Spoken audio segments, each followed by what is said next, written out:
Ang galis, ha? Oh, wala nang pala eh. Doon ka. Sige na. Kapag ka nga ba? Lahat ko!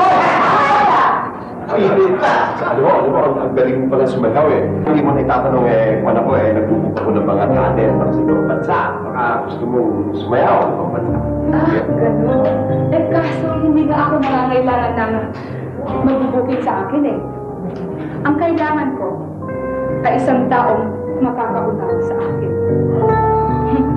Sa totoo lang ha, kaya nga ako pumunta din sa Manila. Dahil talagang hinahanap ko talaga yung tao na makakapagpaligaya sa akin at saka makakaunawa sa akin.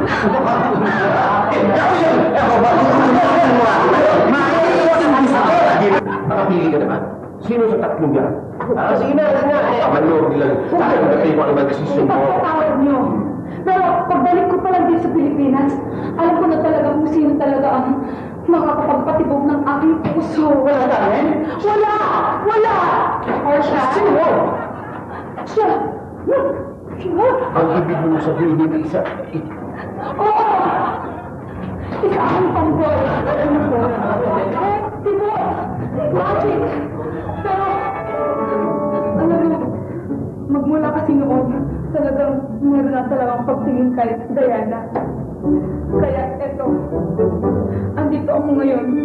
Pero, alam ko kasing hindi niya makahanap na isang katulad ko lang ang makapagmamahal sa kanya, kaya okay lang sa akin. Ang gagawin ko na lang, makahanap na lang ako ng iba para magmamahal sa akin. Naku, teka. Nalilito ako sa trutuloy na. Madaling pa din yung pusan yan. Sinasabi niyo? Oo nga, galing ako. Pero, ano ngayon? Masama ka. Eh, sinabi mo tibuka eh. Ano ka ba talaga? Bading, okay, tibo. Wala ka na doon. Wala ka na sakit. Saan na po ako kumakareta-raya ha? Dami ka lang dito.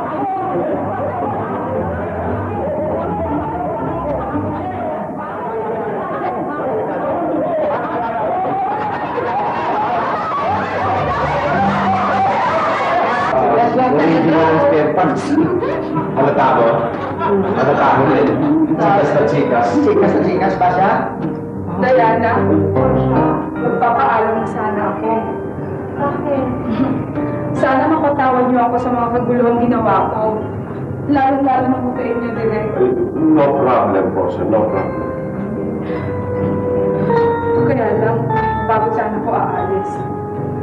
Gusto ko lang sanang malaman niyo na meron na talaga akong ibang nakita na alam kong siya ang mamahalin ko.